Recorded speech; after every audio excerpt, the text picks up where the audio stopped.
హైదరాబాద్ సుల్తాన్ల దాకా ఎలా వచ్చింది, దీని ట్రావెల్ ఇటు వెళ్ళింది, ఇవన్నీ జరిగినప్పుడు దీని నేపథ్యంలో జరిగే కథ ఇది.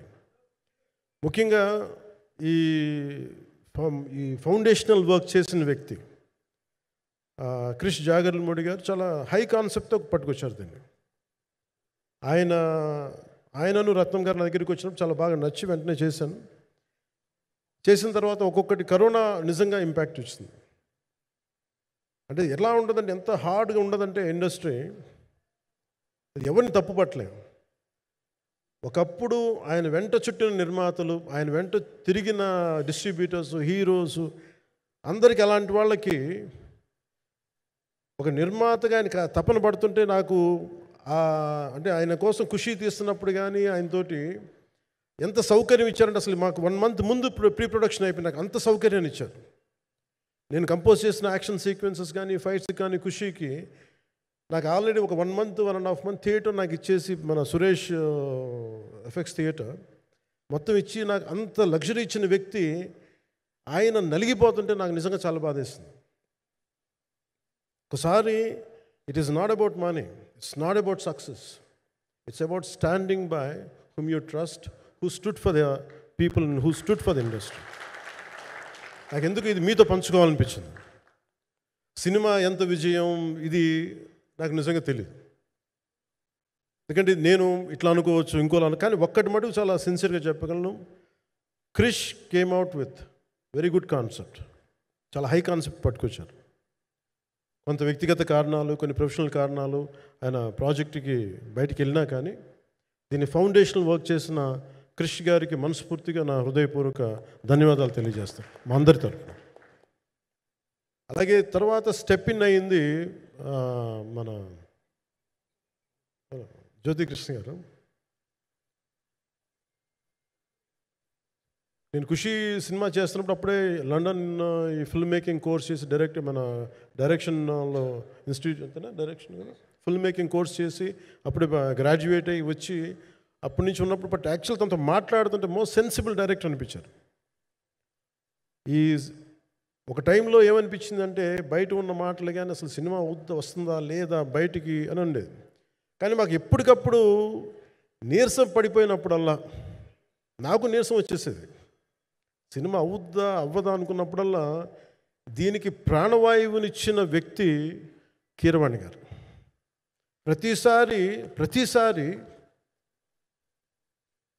నేను వర్క్ చేసి నేను ఎందుకంటే సినిమా చివరి దాకా నేను నమ్మను. ఎప్పుడు నేను ఒక సినిమాని నేనేం నమ్ముతాను, చిన్నప్పటి నుంచి వెరీ ఫార్మేటివ్ ఇయర్స్లో నుంచి కూడా ఒక మంచి సినిమా గురించి నువ్వు మాట్లాడక్కర్లా, రిలీజ్ అయితే బాగలేకపోతే ఎలాగ మాట్లాడక్కర్లా.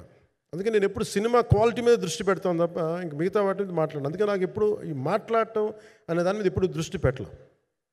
కానీ ఫస్ట్ టైం ఈ సినిమాకి చాలా అవసరం అనిపించింది. ఎందుకంటే ఒక నిర్మాతలు కనుమరుగవుతున్న ఈ సమయంలో ఒక బలమైన సినిమా తీసి ఒడిదుడుకుల్ని తట్టుకోగలిగి ఒక నిర్మాత కనుమరుగవ్వకూడదు.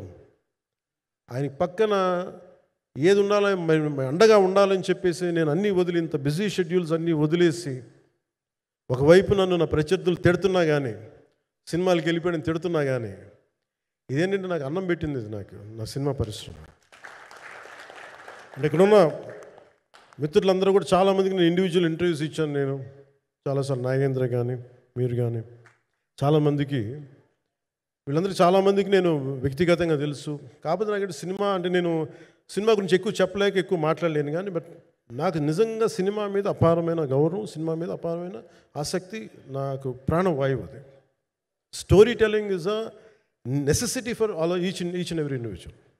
సో సినిమా అది మనకు కల్పిస్తుంది, సినిమా మనకి అలాంటి. కానీ ఈ సినిమా ప్రత్యేకించి చాలా ఛాలెంజింగ్ సర్కమ్స్టాన్సెస్లో, చాలా ఒడిదుడుకుల్లో, యాడ్వర్స్ కండిషన్స్లో కూడా మనస్ఫూర్తిగా దీన్ని ముందుకు తీసుకెళ్ళి ఆర్థిక ఇబ్బందులు ఎన్ని వచ్చినా కానీ, అంటే నాకు పొలిటికల్గా పేరుండొచ్చు, దేశవ్యాప్తంగా నేను తెలిసి ఉండొచ్చేమో కానీ సినిమా పరంగా వచ్చేటప్పుడు నేను చాలా హీరోస్తో కంపేర్ చేస్తే వాళ్ళందరికంటే చాలా తక్కువ నేను. సో దానికి ఉండే ఇబ్బందులు దానికి ఉంటాయి. మిగతా వాళ్ళకి బిజినెస్ అయినందుకు నాకు బిజినెస్ అవ్వదు, వాళ్ళకు వచ్చినందుకు నాకు రాకపోవచ్చు.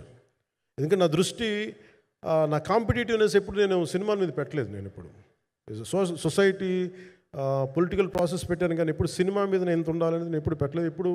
నేను ఎప్పుడు చాలాసార్లు మన నాగేంద్ర కానీ మిగతా మన సూపర్ హిట్ మన కీర్తిశేషులు బిఆర్ రాజు గారు చనిపోయారు, ఆయనకి ఇంటర్వ్యూస్లో కూడా ఉంటుంది.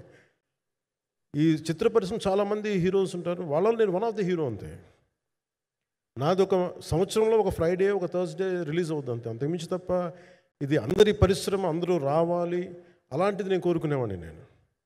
సో దాంట్లో భాగంగా రత్నం గారు లాంటి నిర్మాత బతికుండాలి, రత్నం గారి నిర్మాతకి ఇబ్బందులు కలగకూడదని చెప్పి లాస్ట్ మినిట్లో ఇంక చూసిన తర్వాత I stepped in to it. నేను భుజాల మీదకి తీసుకున్నాను ఇది. క్లైమాక్స్ని ఎలా భుజాల మీదకి అంటే, ఎందుకంటే ముఖ్యంగా ఇక్కడ ఇది ఇంకొక బలమైన స్టార్ కాస్టింగ్ చాలా బాగా చేశారు ఆయన. ముఖ్యంగా బాబీ డియోల్ గారిని ఈరోజు చూస్తుంటే నాకు అదే అనిపించింది. ఈరోజు మన ప్రెస్ మీట్ కూడా నేను వచ్చాను. అందరూ ఎంత బిజీగా ఉన్నారని కొన్ని రాత్రుల నుంచి నిద్రలేదు. మన మనోజ్ పరమహంస గారికి కానీ, రత్నం గారికి కానీ, జ్యోతి గారికి కానీ. పాపం ఈ సినిమా ప్రమోషన్ సింగిల్ హ్యాండెడ్గా పాపం నిధి అగర్వాల్ భుజాల మీద వేసుకొని నాకే బాధ అనిపించింది. పాపం ఒక అమ్మాయి తన కెరీర్ తను చూసుకోవాల్సిన అమ్మాయి కూర్చోబెట్టి నాకే సిగ్గు అనిపించింది. I have to truly appreciate you. అంటే చాలా పాపం అన్నీ వెళ్తూ ఉంటే నాకు ఇదేంటి సినిమాని అనాథలా వదిలేశారండి అనిపించింది. సో నాకేమనిపించింది, ఈ సినిమాకి ఎవరు అనాథలా వదలలేదు, నేను ఉన్నానని చెప్పడానికి వచ్చాను ఈ రోజున. ఎందుకంటే నేను కోట్లాది మంది ప్రజలకి అండగా ఉండేవాడిని, దేశంలో ఉండే సమస్యలకి స్పందించేవాడిని. అలాంటిది తెలుగు సినిమాకి, నా సినిమాలకి మీకు తెలుసు గతంలో ఎన్నిసార్లు ఇబ్బందులు పెట్టారు. అదే మన ప్రభుత్వం అక్కడికి రాగానే వెంటనే సాధారణంగా హృదయ కవాటాలు తెరిచి మరి ఆహ్వానించాం.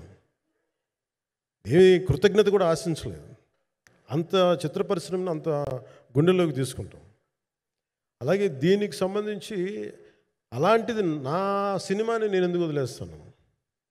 ఎందుకంటే ఇది ఇంకో సినిమా కాదు, ఒక మేకప్ మ్యాన్గా ప్రారంభమయ్యి ఇంకో ప్రొడ్యూసరు, డబ్బులున్న ప్రొడ్యూసరు, పెద్ద జీవితాల నుంచి వచ్చిన ప్రొడ్యూసరే కాదు, చాలా చిన్న స్థాయి నుంచి,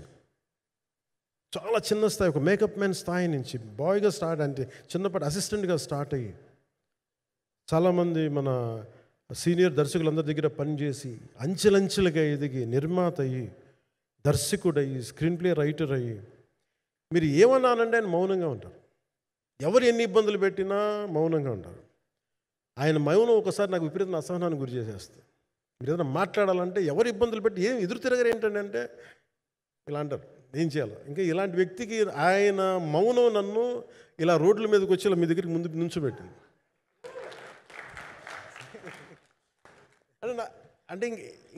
అంటే ఆయన ఏంటంటే చెప్తారు, ఆయన మౌనం అంటే రమణ మహర్షి నుంచి బాగా నేర్చుకున్నట్టున్నారు. మౌనం అన్నిటికీ సమాధానం. సో నాకు మనస్ఫూర్తిగా ఈ స్టార్ కాస్టింగ్ ఒకటి అంటే నా చిత్ర పరిశ్రమ మీద ఎందుకు ఇంత గౌరవం అంటే, మనందరం కులాల మీద, మతాల మీద, ప్రాంతాల మీద, భాషల మీద కొట్టుకుంటూ ఉంటాం. But any film industry take in this world, especially Indian film industry, దీనికి there is no caste discrimination, there is no region discrimination, there is no religion discrimination, nothing. It's purely your creative potentiality, purely your creative ability. నువ్వు చిరంజీవి గారి తమ్ముడు కావచ్చు, చిరంజీవి గారి కొడుకు కావచ్చు, లేదంటే ఇంకొకళ్ళు అబ్బాయి కావచ్చు, మేనల్లుడు కావచ్చు, ఇట్ డజంట్ మ్యాటర్. నీకు టాలెంట్ లేకపోతే నువ్వు నిలబడలేవు, నీకు సత్తా లేకపోతే నువ్వు ఇక్కడ ఉండలేవు. అది నా కొడుకైనా సరే. ఇట్ ఆల్ డిపెండ్స్ నీకు ఎంత టెనాసిటీ ఉంది, ఎంత పర్సీవరెన్స్ ఉంది, ఎంత నిలబెట్టుకోగలవు, ఎంత నిలదొక్కుకోగలవు, ప్రతికూలతలు ఎంత బలంగా నిలబడగలవు. ఒక నిర్మాత సినిమా తీయడం అంటే ఒక యజ్ఞం చేయడం లాంటిది. తిట్లు తినాలి, ఇబ్బందులు పడాలి, అన్నీ పడిన తర్వాత ఫైనల్ డబ్బులు మిగిలితే కూడా లేదు తెలియదు. ఇలాంటి పరిస్థితుల్లో నాకేమనిపించిందంటే, ఈయన పడ్డ కష్టం చెప్పాలనిపించింది ఈ రోజున. ఈ ప్రెస్ మీట్ తాలూకు ముఖ్య అంశం, ఒక చిన్న స్థాయి నుంచి వచ్చిన వ్యక్తి నిర్మాతగా ఎదిగి, ఆయనకున్న పాపం ఆయన మంచితనం ఆయన్ని శాపంగా అవ్వకూడదని చెప్పి ఒక ఉద్దేశంతో ఆయన మంచితనం చెప్పాలి, ఆయన ఒక మంచి సినిమా చేశారని చెప్పడానికి నేను ఈ రోజున మీ ముందుకు వచ్చాను.